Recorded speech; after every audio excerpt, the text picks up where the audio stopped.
Je ne suis tout simplement pas attiré par les mecs comme toi, m'a dit ma copine, en esquissant un sourire narquois comme si elle venait de lâcher une bombe. J'ai dit que je comprenais, jusqu'à ce qu'elle découvre que sa sublime colocataire était très attirée par les mecs comme moi. Mon indice de popularité a explosé du jour au lendemain. Tout ce bazar a commencé il y a environ 10 mois, et honnêtement, je suis encore en train de digérer comment tout ça s'est déroulé. J'ai 29 ans, je travaille comme technicien en climatisation commerciale, HVAC, je gagne plutôt bien ma vie, autour de 78 000 $, et je vis à Phoenix. Pas de mensonge, je pensais que j'avais ma vie plutôt bien en main. Un métier stable avec de bons avantages, je possède mon pick-up entièrement, j'ai commencé à constituer un petit fonds d'urgence, et même à investir un peu dans des fonds indiciels. Je ne suis pas un cadre dans une grande entreprise, mais je m'en sors pas mal, surtout quand on considère que je suis parti de rien. Mon père était mécanicien, il m'a appris la valeur du travail honnête.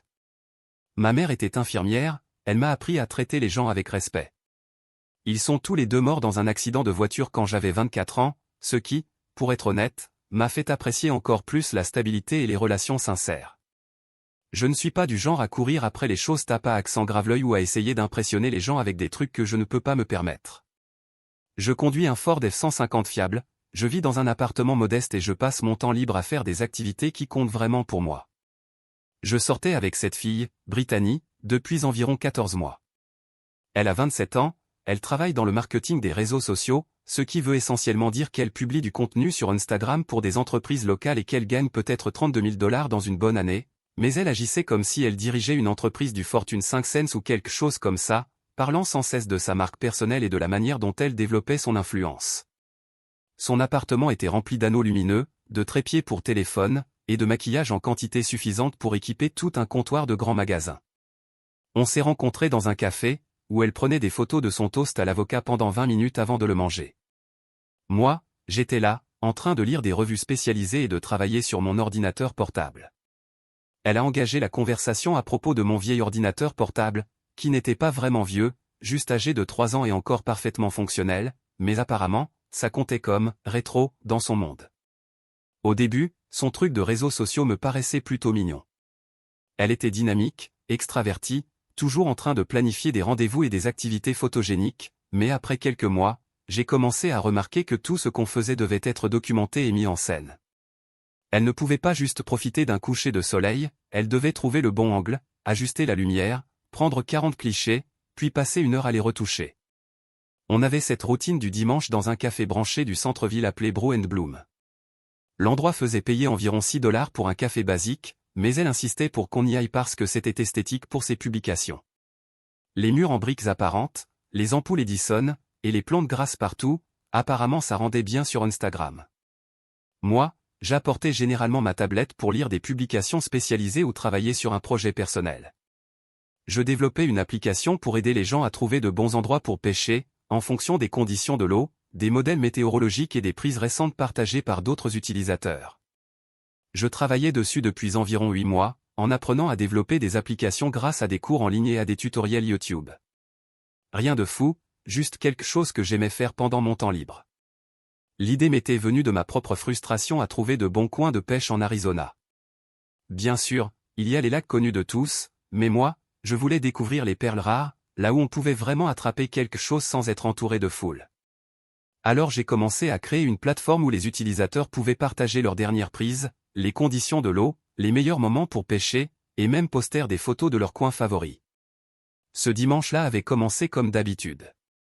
Je lisais un article sur les nouvelles normes d'efficacité énergétique pour les systèmes HVAC, pendant qu'elle faisait sa séance photo habituelle avec son latte au lait d'avoine hors de prix.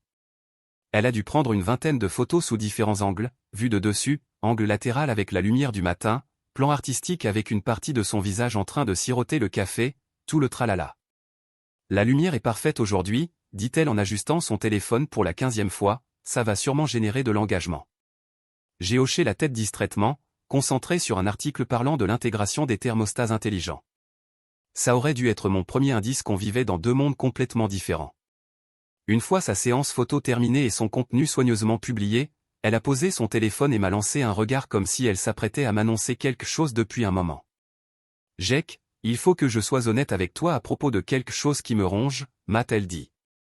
J'ai levé les yeux de ma tablette, lui accordant toute mon attention. D'accord, dis-moi, ai-je répondu. Je ne suis plus attiré par les mecs comme toi. Les mots sont restés suspendus dans l'air entre nous. Une partie de moi n'était même pas surprise. Je sentais bien qu'elle s'éloignait depuis des mois. Elle avait toujours l'air ennuyée quand je parlais de mes passions, lançant souvent des petites remarques sur le fait que je devrais être plus ambitieux, plus sociable, toujours en train de me comparer aux mecs qu'elle voyait dans son fil Instagram. Ceux qui conduisent des voitures hors de prix ou voyagent vers des destinations exotiques chaque week-end. Qu'est-ce que tu veux dire par des mecs comme moi, lui ai-je demandé, sincèrement curieux d'entendre son explication. Elle s'est reculée sur sa chaise, comme si elle expliquait quelque chose d'évident à un enfant lent à comprendre. Tu sais, les types col bleu, qui préfèrent rester chez eux à bricoler sur des projets au hasard plutôt que de sortir et réseauter avec des gens à succès. J'ai besoin de quelqu'un avec une vraie ambition, quelqu'un qui avance dans la vie, quelqu'un qui comprend l'importance du statut social et de créer les bonnes connexions. Je sentais les autres clients jeter des regards discrets, alors que sa voix devenait un peu plus forte, plus animée. Regarde Chad, de ma salle de sport, a-t-elle poursuivi, manifestement lancée dans son monologue. Il a cette entreprise d'investissement en crypto-monnaie, il conduit une BMW, il publie toujours des trucs sur ses réussites. C'est ce genre d'énergie que je veux dans ma vie maintenant. Et puis le coup de grâce. Elle voulait qu'on prenne un peu de distance pour explorer d'autres options et découvrir ce qu'elle voulait vraiment. Mais elle espérait qu'on pourrait rester amis parce que je suis vraiment gentil et stable, et qu'elle apprécie notre lien. Gentil et stable, comme si j'étais un compte épargne plutôt qu'un être humain. Et elle a ajouté, avec ce sourire condescendant, t'es vraiment un mec bien, Jake, tu mérites quelqu'un qui apprécie ton mode de vie simple. Je ne suis plus cette personne. Au lieu de devenir défensif ou de la supplier de revenir sur sa décision, je me suis surpris moi-même en restant totalement calme. Je l'ai regardé un long moment, en digérant tout ce qu'elle venait de dire, puis j'ai hoché la tête lentement. Tu sais quoi, Brittany ? Tu as complètement raison. Ses sourcils se sont levés, manifestement ce n'était pas la réaction à laquelle elle s'attendait. Elle pensait probablement que j'allais argumenter, m'énerver ou tenter de la convaincre que je valais la peine qu'on reste ensemble. En fait, j'y pensais aussi. Juste dans l'autre sens, ai-je continué en posant ma tablette. On est fondamentalement incompatibles. Je cherche quelqu'un qui valorise la substance plutôt que l'apparence, quelqu'un qui veut construire quelque chose de réel, pas juste faire semblant pour les réseaux sociaux. Son expression a commencé à changer alors qu'elle réalisait que cette conversation ne se déroulait pas selon son scénario. J'ai remarqué que tu traites notre relation comme une opportunité photo en continu, plutôt qu'une vraie relation, ai-je dit, en désignant son téléphone où elle retouchait encore des photos quelques minutes plus tôt. Toujours tout mettre en scène, toujours parler de moi comme si j'étais un projet de rénovation, au lieu de quelqu'un que tu veux réellement aimer. Les murs défensifs se sont immédiatement dressés. Ce n'est pas juste, Jake.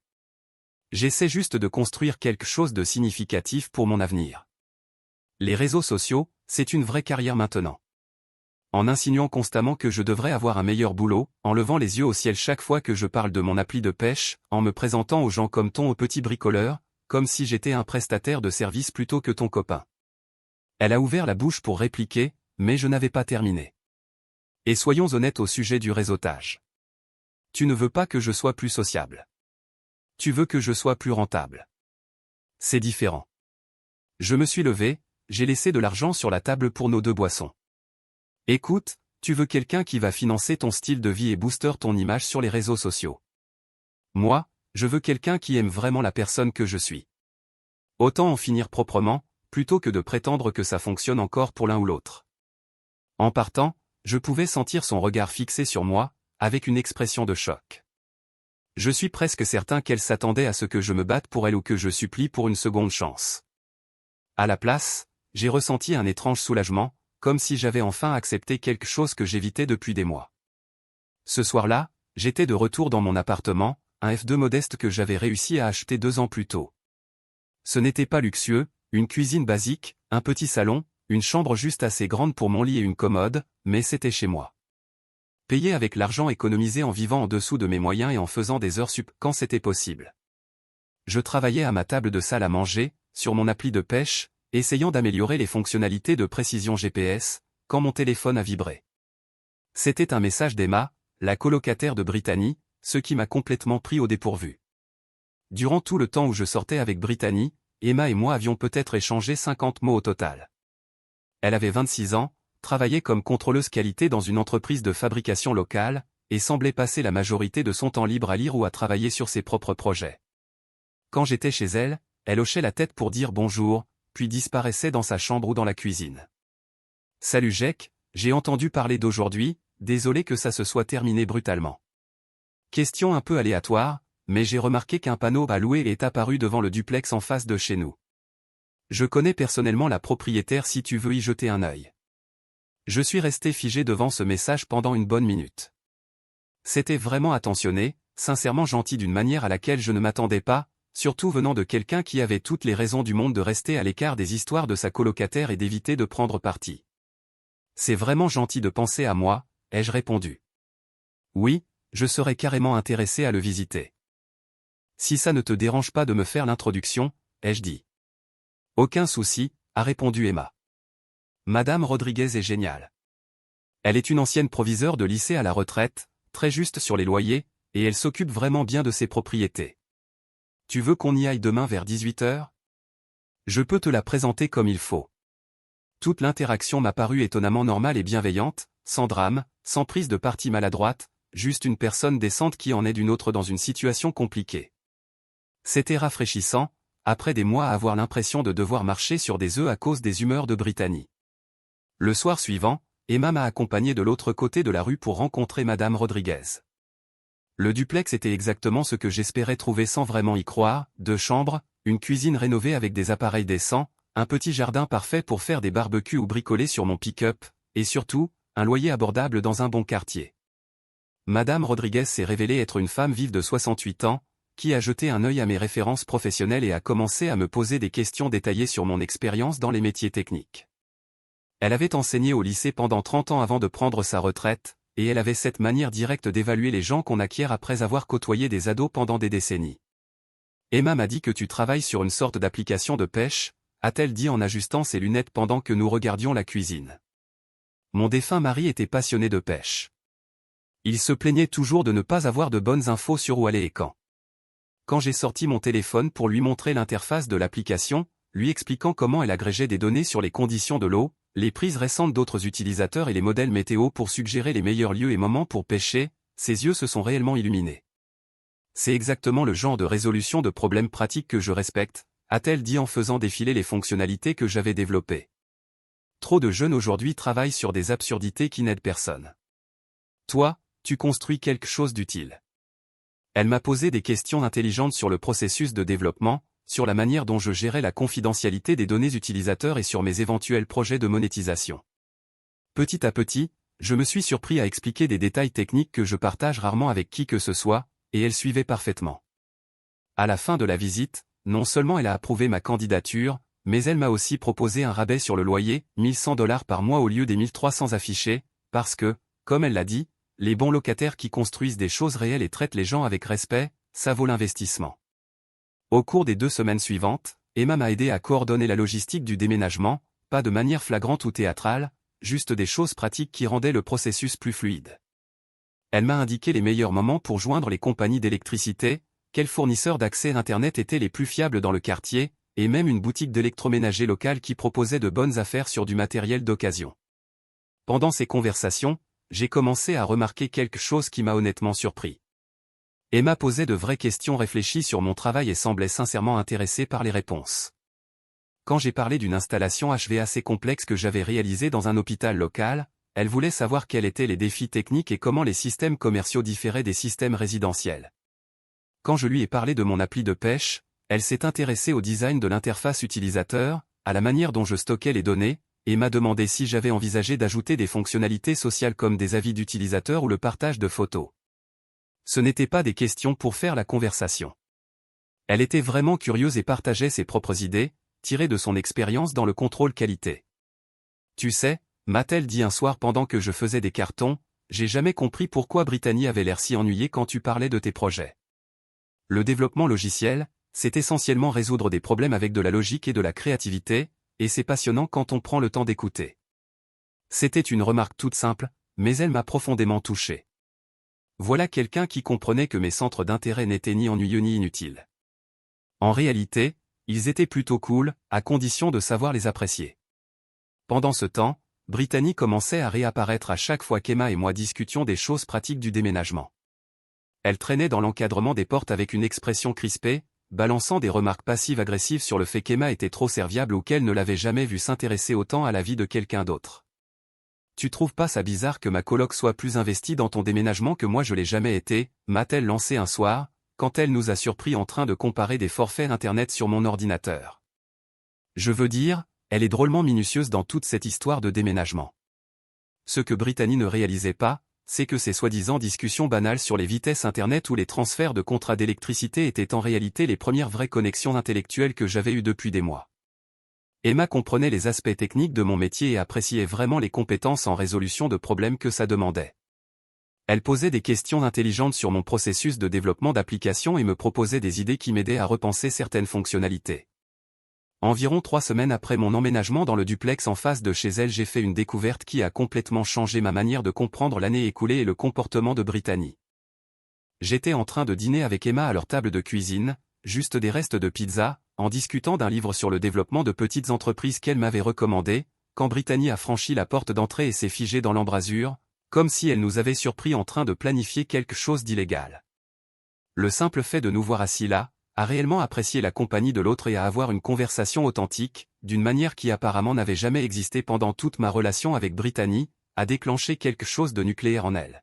« T'es sérieusement en train de te foutre de moi là ?» a-t-elle lancé, ses clés encore pendantes à la main. 3 semaines. 3 semaines après notre rupture, était déjà chez moi avec ma colocataire, comme si tout ça avait été une mise en scène depuis le début. J'ai levé les yeux de ma pizza, sincèrement confus par sa colère. On dîne, on parle de stratégie de développement commercial. Pas exactement une conspiration romantique. Mais Brittany n'était plus dans le raisonnable à ce stade. Elle s'est tournée vers Emma, le venin pur dans la voix. « Et toi ? Depuis combien de temps tu prépares cette petite trahison dans mon dos ? Depuis combien de temps t'attends que je me pousse pour pouvoir faire ton move ? » C'est là qu'Emma a fait quelque chose qui a changé complètement la trajectoire de la situation. Elle s'est levée calmement, a regardé Brittany droit dans les yeux et a dit toute la vérité. Depuis la première semaine où je l'ai rencontrée. Le silence dans la cuisine était assourdissant. Je suis attiré par Jake depuis le jour où tu l'as ramené à la maison, a continué Emma, d'un ton posé. Et ça m'a frustré de te voir le traiter comme une merde pendant plus d'1 an. Le visage de Brittany est devenu d'un blanc cadavérique. Oh, donc c'est toi la colocataire loyale, qui veillait sur mes intérêts tout ce temps. Non, a dit Emma avec ce calme ferme que je ne lui avais jamais entendu. Je suis la personne qui, anonymement, a encouragé Jake à développer son application de pêche depuis des mois, parce que je pense qu'elle est brillante et que je voulais qu'il sache que quelqu'un croyait en son travail. Je l'ai fixé, les pièces du puzzle s'assemblant d'un coup dans mon esprit. Encouragements anonymes. Les joues d'Emma ont légèrement rougi, mais elle a maintenu le contact visuel. Ses avis détaillés d'utilisateurs sur ta page de l'App Store, signés par le passionné de pêche à Z. Les suggestions complètes de nouvelles fonctionnalités que tu recevais via ton formulaire de feedback. Les rapports de test bêta avec des bugs identifiés et des idées d'amélioration d'expérience utilisateur. C'était tout moi. Mon cerveau tournait à plein régime. Pendant des mois, j'avais reçu les retours incroyablement pertinents d'un utilisateur mystérieux qui m'encourageait, proposait des améliorations auxquelles je n'avais jamais pensé, m'aidait à corriger des bugs, à améliorer l'interface. Cette personne avait été plus soutenante et bienveillante envers mon travail créatif que ma propre copine ne l'avait jamais été. Je ne supportais pas de te voir traiter comme si ton intelligence et ta créativité étaient des défauts, alors que ce sont des qualités extraordinaires, a poursuivi Emma. Ton application est vraiment innovante, et tu mérites de savoir que quelqu'un, quelque part, apprécie ce que tu construis. Elle a sorti son téléphone et m'a montré des captures d'écran de tous les retours qu'elle avait envoyés au fil des mois. Des suggestions techniques, des améliorations de l'interface utilisateur, même des idées marketing pour développer la base d'utilisateurs. C'était incroyablement complet et utile, des éléments qui avaient réellement influencé le développement de nouvelles fonctionnalités. J'utilise ton appli pour mes propres sorties de pêche, et honnêtement, c'est mieux que tout ce qui existe actuellement, a-t-elle dit. L'intégration des données est intelligente, l'interface est intuitive, et les fonctionnalités communautaires que tu as ajoutées le mois dernier sont parfaites. Tu devrais être fier de ce que tu as construit. L'expression de Brittany est passée de la colère à une sorte de panique, en réalisant que non seulement sa colocataire me soutenait d'une manière qu'elle n'avait jamais fait, mais qu'il y avait clairement une connexion intellectuelle profonde dont elle n'avait jamais eu conscience. C'est complètement fou, a dit Brittany, sa voix devenant de plus en plus aiguë. Vous agissez tous les deux comme si j'étais une sorte de méchante alors que j'ai juste été honnête sur ce que je voulais dans une relation. C'est alors qu'Emma a lâché la bombe qui a tout clarifié et prouvé à quel point elle avait observé le comportement de Brittany. Tu veux dire honnête, comme tu l'as été sur ta chasse au sugar daddy sur Instagram, a demandé Emma en sortant quelque chose sur son téléphone. Ou honnête à propos de tes petits jeux de flirt avec cet investisseur en crypto-monnaie, Chad, de ta salle de sport? Le visage de Brittany est devenu livide.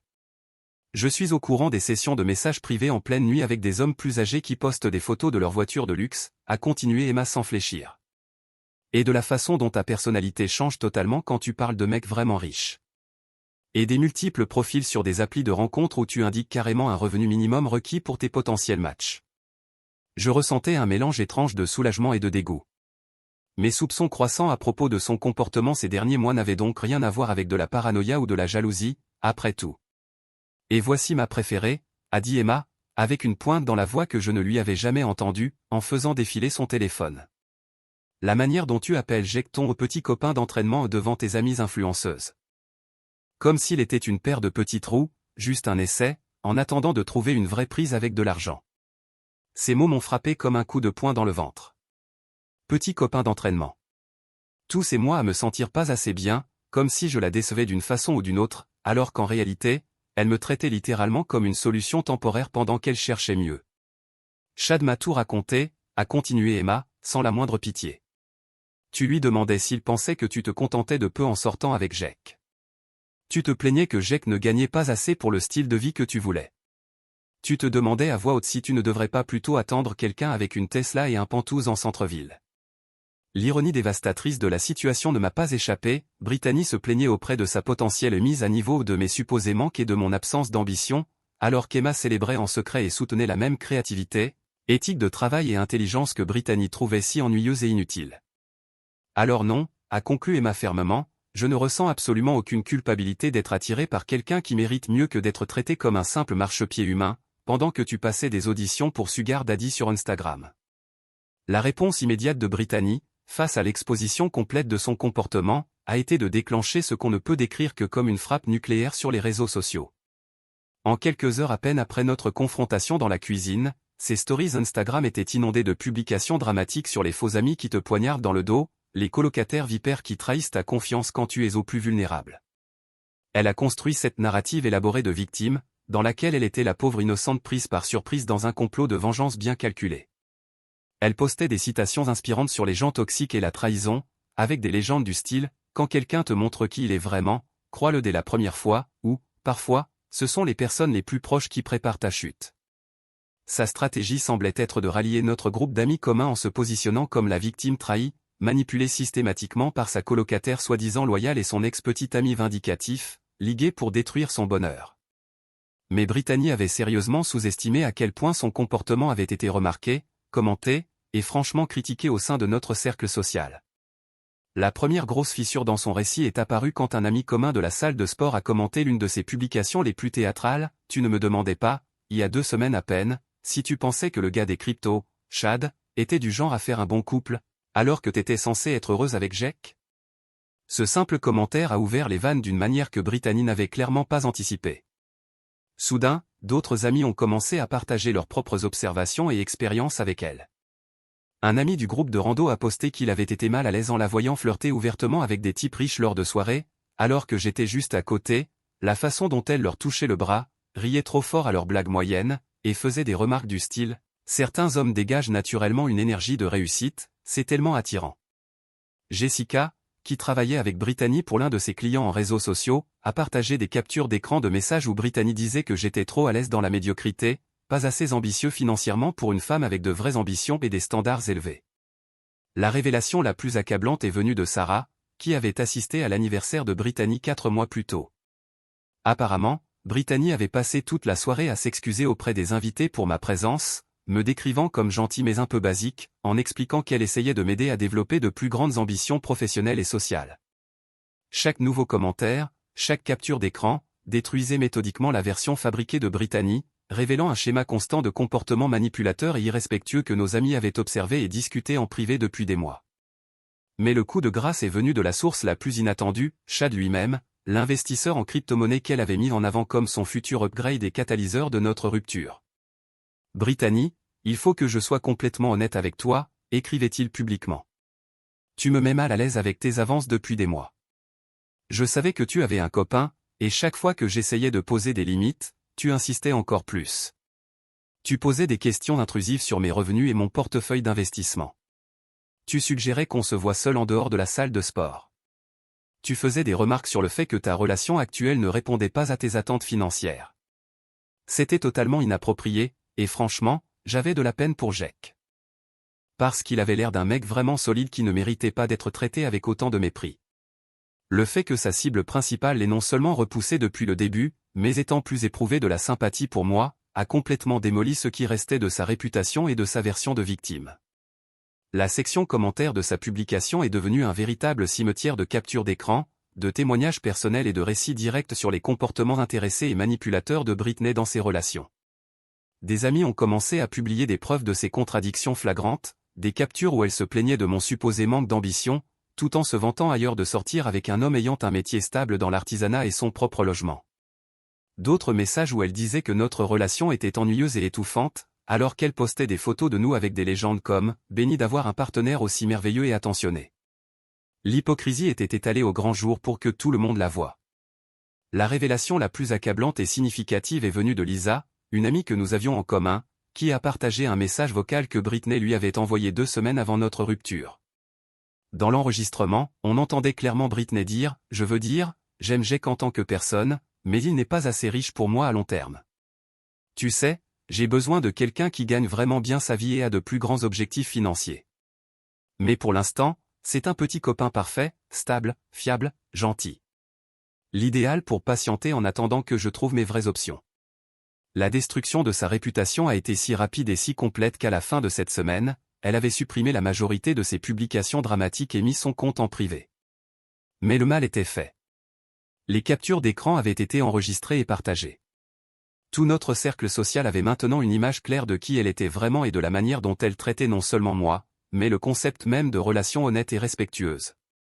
Brittany a fini par quitter l'appartement qu'elle partageait avec Emma dans les 2 semaines suivant l'implosion de ses réseaux sociaux. Elle prétendait qu'elle ne supportait pas de vivre en face du rappel constant de la trahison ultime de sa colocataire. Mais ce qu'elle ne pouvait vraiment pas supporter, c'était de voir 2 personnes construire quelque chose d'authentique et sincère, basé sur le respect mutuel, des intérêts communs et une véritable compatibilité. Alors qu'Emma aidait Brittany à emballer sa collection interminable de ring lights, de trépieds pour téléphone et de vêtements de marque qu'elle ne pouvait même pas se permettre, j'ai découvert l'ampleur du soutien qu'Emma m'avait offert pendant les mois les plus sombres de ma relation. Elle avait partagé mon application de pêche de manière anonyme dans des forums spécialisés et des groupes sur les réseaux sociaux, m'encourageant dans mon développement en laissant des retours techniques détaillés et utiles. Elle avait même convaincu Madame Rodriguez de me proposer un loyer réduit en la décrivant comme une bonne personne totalement sous-estimée par quelqu'un qui ne le méritait pas. 6 mois plus tard, le style de vie d'influenceuse méticuleusement construit par Brittany s'était complètement effondré, tandis que ma vie prenait un tournant que je n'aurais jamais pu imaginer. Mon application de pêche avait explosé bien au-delà de mes espérances. Ce qui avait commencé comme un simple projet secondaire était devenu un véritable succès. Plus de 85 000 utilisateurs actifs, des partenariats avec des magasins d'articles de pêche locaux et des sociétés de location de bateaux, et même l'intérêt sérieux de grandes entreprises de loisirs de plein air pour exploiter la technologie à l'échelle nationale. Le soutien anonyme, les retours détaillés et les phases de test qu'Emma m'avait apportées pendant les premiers mois de développement avaient été absolument déterminants pour que l'application atteigne ce niveau. Son expérience en contrôle qualité m'avait aidé à identifier et corriger des problèmes d'expérience utilisateur que je n'aurais jamais remarqués seul. Pendant ce temps, la carrière de Brittany sur les réseaux sociaux s'était effondrée de façon si spectaculaire que ça en devenait presque gênant. Le drame de son effondrement public avait détruit toute sa crédibilité auprès des entreprises locales qui la payaient pour du contenu promotionnel. Son nombre d'abonnés avait chuté, les gens réalisant que tout son style de vie n'était qu'un mirage, alimenté par des cartes de crédit à leurs limites et l'argent familial qu'elle brûlait à un rythme insoutenable. Elle avait dû retourner vivre chez ses parents après avoir tout dépensé dans une image et un style de vie qu'elle ne pouvait pas financer. La dernière fois que j'ai eu des nouvelles, elle travaillait à temps partiel dans un magasin de détail, essayant de reconstruire sa présence en ligne. Mais Internet n'oublie jamais, et sa réputation restait irrémédiablement ternie. Emma et moi étions officiellement ensemble depuis environ 4 mois à ce moment-là, et notre relation reposait sur des bases complètement différentes de tout ce que j'avais connu auparavant. Le soir, on travaillait sur nos projets respectifs, elle sur ses certifications en contrôle qualité, moi sur le développement de nouvelles fonctionnalités pour l'appli. Le week-end, on partait en randonnée, on discutait longuement de livres, de technologies et d'idées qui comptaient vraiment pour nous deux. Elle avait commencé à m'aider sur l'aspect développement commercial de mon application, et son bagage analytique avait été inestimable pour améliorer la fidélisation des utilisateurs et les indicateurs d'engagement. Nous étions en train de construire quelque chose ensemble, réellement, au lieu de simplement jouer un rôle de couple pour impressionner les autres. C'est à ce moment-là que Brittany et Chad se sont pointés à ma porte. C'était un mardi soir, vers 19 h, quand j'ai entendu frapper. J'ai ouvert la porte pour les trouver tous les deux sur mon perron, l'air complètement désespéré et défait.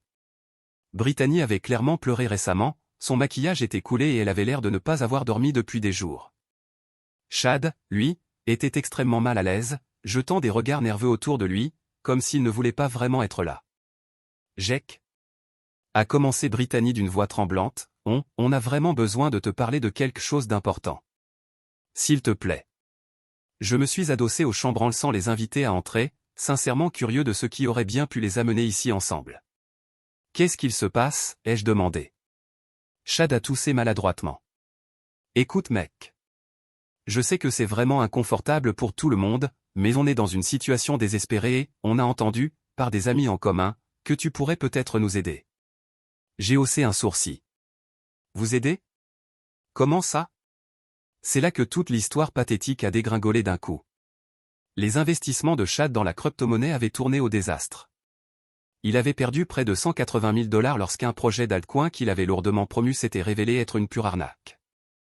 Il faisait face à une possible faillite, voire à des problèmes juridiques pour avoir incité d'autres personnes à investir dans ce qui s'avérait être une escroquerie. Brittany, elle, avait brûlé toutes ses économies et maxé plusieurs cartes de crédit pour maintenir son image et son style de vie d'influenceuse. Elle était maintenant très endettée et avait dû retourner vivre chez ses parents, humiliée et ruinée. Mais là où ça devient vraiment intéressant, c'est qu'ils avaient appris, par notre réseau d'amis communs, que mon application de pêche fonctionnait extrêmement bien, que j'avais été approché par de grandes entreprises intéressées par un rachat, et que je me dirigeais potentiellement vers une manne financière importante. Et ils voulaient en faire partie. Je sais que j'ai vraiment tout gâché, a dit Brittany, les larmes coulant sur ses joues, j'ai été immature, égoïste, et je t'ai traité comme tu ne le méritais pas. Mais j'ai appris de mes erreurs et j'ai grandi. Je pense qu'on pourrait être de très bons partenaires professionnels maintenant.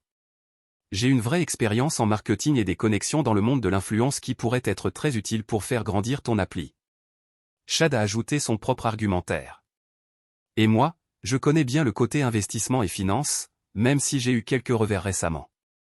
On pourrait t'aider à gérer le processus d'acquisition, peut-être mettre en place un partenariat où on contribuerait au financement et au développement commercial, en échange de parts dans l'entreprise. Je les ai regardés tous les deux, cette femme qui m'avait traité comme une solution temporaire, et ce mec qui avait été sa cible de remplacement, maintenant tous les deux désespérés et quasiment en train de supplier de l'aide, de la part du petit copain des celles qu'ils avaient méprisé et rabaissé. Alors, laissez-moi voir si j'ai bien compris, ai-je dit lentement, savourant l'ironie de la situation.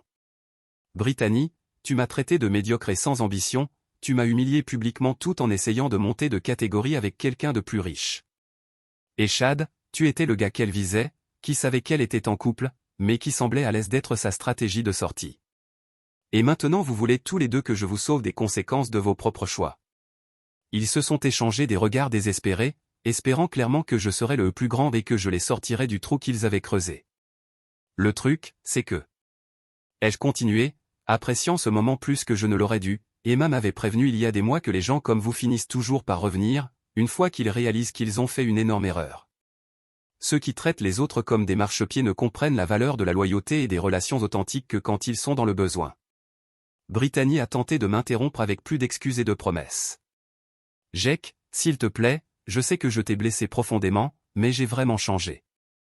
J'ai appris de cette expérience, et je pourrais apporter tellement de valeur à ton entreprise. Non, les jeux coupés fermement. Tu as eu ta chance de faire partie de quelque chose de vrai et de profond. Et au lieu de ça, tu as préféré courir après les symboles de statut et traiter les gens comme des déchets, pendant que tu auditionnais pour une meilleure opportunité. Emma a vu le potentiel de mon travail, là où toi tu ne voyais qu'un passe-temps ennuyeux. Elle a soutenu mes rêves et mes ambitions, quand toi tu en avais honte. C'est grâce à elle que cette appli a réussi et est devenue précieuse, pas grâce à toi. Je voyais la panique monter sur leur visage à mesure qu'ils comprenaient que je n'allais pas être leur sauveur financier. Voici exactement ce qui va se passer. Absolument rien, ai-je dit, avec fermeté. Vous allez tous les deux gérer vos problèmes vous-même, de la même manière que j'ai construit ma réussite, par le travail, en traitant les gens avec un respect sincère, et en bâtissant quelque chose qui a réellement de la valeur. Pas en cherchant des raccourcis ou en utilisant les autres comme des tremplins vers mieux. J'ai commencé à refermer la porte, puis je me suis arrêté pour une dernière remarque. Oh, et Brittany, ce petit copain d'essai dont tu avais si honte, et que tu étais pressé de remplacer? Il se trouve que c'était exactement le genre de personne qui valait la peine qu'on investisse en lui, depuis le début. Tu n'as juste jamais pris la peine de t'en rendre compte. En fermant la porte d'un geste assuré, j'ai entendu Brittany éclater en sanglots, et Chad tenter de la convaincre qu'il pouvait peut-être trouver un autre angle ou une autre stratégie pour me faire changer d'avis. Emma est apparue à mes côtés dans le couloir, elle avait tout vu et entendu depuis la cuisine. Alors, ça fait quel effet? A-t-elle demandé en m'entourant de ses bras avec un sourire. Tu sais quoi? C'est parfait. 8 mois plus tard, j'ai vendu mon application de pêche à une grande entreprise de loisirs en plein air pour 1 800 000 $. Emma et moi avons utilisé une partie de cet argent comme apport pour une magnifique maison, avec un atelier où nous pouvons tous les deux travailler sur nos projets et nos passions. Nous préparons nos fiançailles pour le printemps prochain, et nous sommes déjà en train de développer notre prochaine application ensemble, cette fois axée sur la randonnée, les conditions de sentier et la planification d'activités de plein air. Parfois, la meilleure des vengeances, c'est simplement de bien vivre et de choisir les bonnes personnes avec qui construire cette vie.